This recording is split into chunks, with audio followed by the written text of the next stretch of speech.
It's no doubt in anyone's mind whether the communist influence is in the civil rights movement or not, ladies and gentlemen. There's no doubt about it. There's no doubt in anyone's mind who assassinated our President of the United States.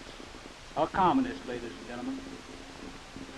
And the only way that the American people can stop communism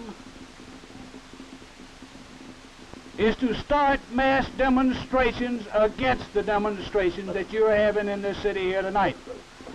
Coming into this city tonight, ladies and gentlemen, at the post office down here, it's an open violation of the postal regulation for anyone to lauder on postal property, and yet your postmaster right here in this city allows this group of people to lay down, sit down all over the steps of your post office department here.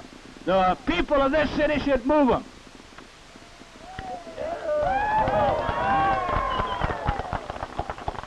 If they can't do it, ladies and gentlemen, they are not worthy of being called white people.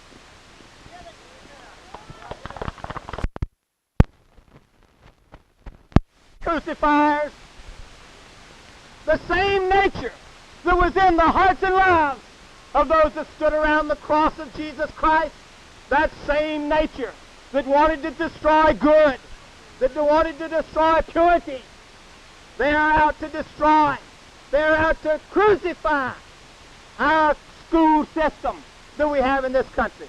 One of the greatest school systems that you can find.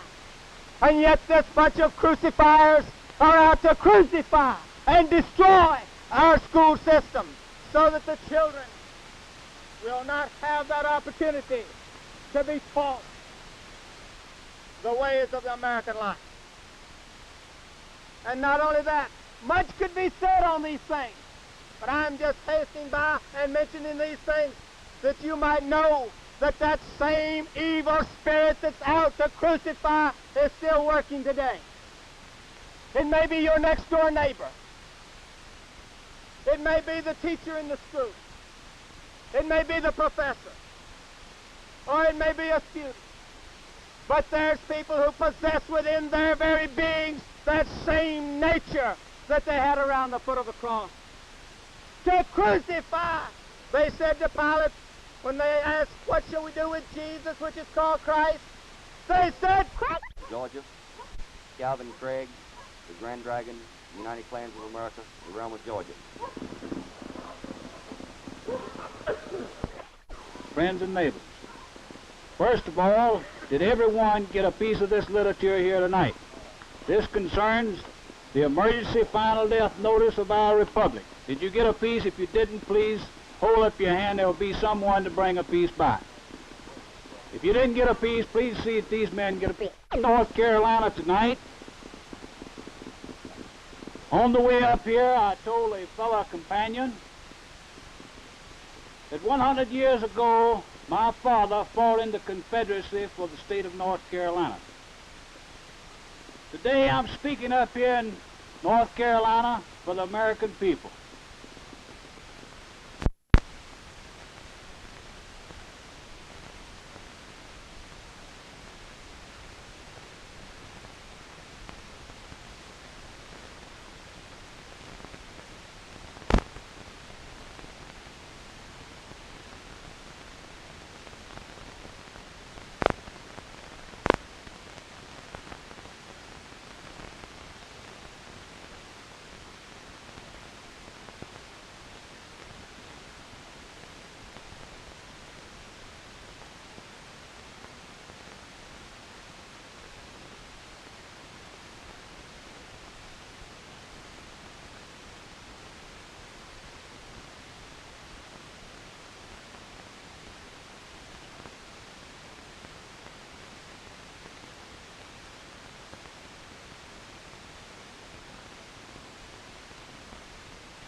go with us all to our respected home and bring us back again at thy will. We only beg in thy name. Amen.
TV, and other stories that they might tell on the air.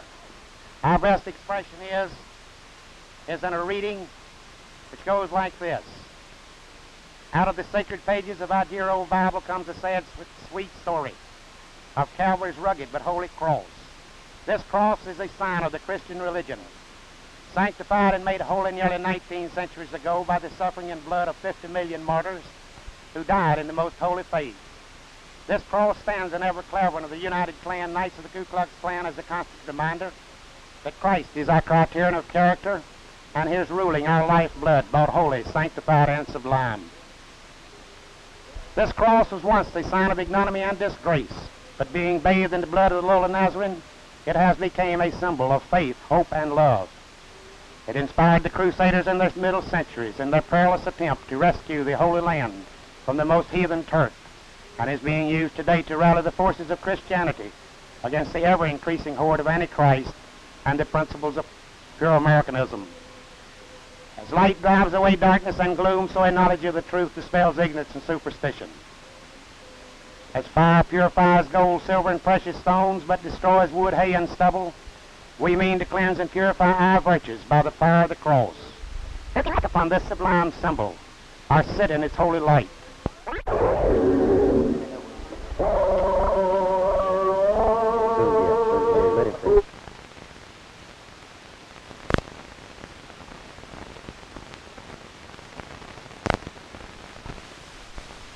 I'll tell you how bad it was, ladies and gentlemen, 2 months ago in the city of Atlanta. In Leb's restaurant there, one of the most famous restaurants in the United States. The civil rights group, being led by identified members of the Communist Party, led these students into Leb's. They proceeded to use the glasses, the tables, the floors, the coffee urns, and every other available thing that they could use as bathrooms, ladies and gentlemen. Whether you believe it or not, that is public record in the city of Atlanta, and those were not alley niggers, ladies and gentlemen. Those were college niggers right in the city of Atlanta. And people today talk about... Ladies and gentlemen, you'll notice this picture of this man here is Y.T. Walker, the assistant to Martin Luther King. This past week, the black Muslims in the city of Atlanta had a large meeting. Who do you think picketed the black Muslims meeting? None other than Y.T. Walker. The black Muslim is taking the leadership away from the Southern Christian Leadership Conference under the directorship of Martin Luther King. What does that mean, ladies and gentlemen? It means one thing. The violence that we have witnessed in the last 2 or 3 years throughout America will be nothing compared to what it will be in the next 12 months. A lot of us say, well, it's not coming to my home city. It's not coming to where I live. It's not coming in my area. As long as white people continue to sit back and ignore the real truth, ladies and gentlemen, the first thing you know, you'll even be without a home in your own city.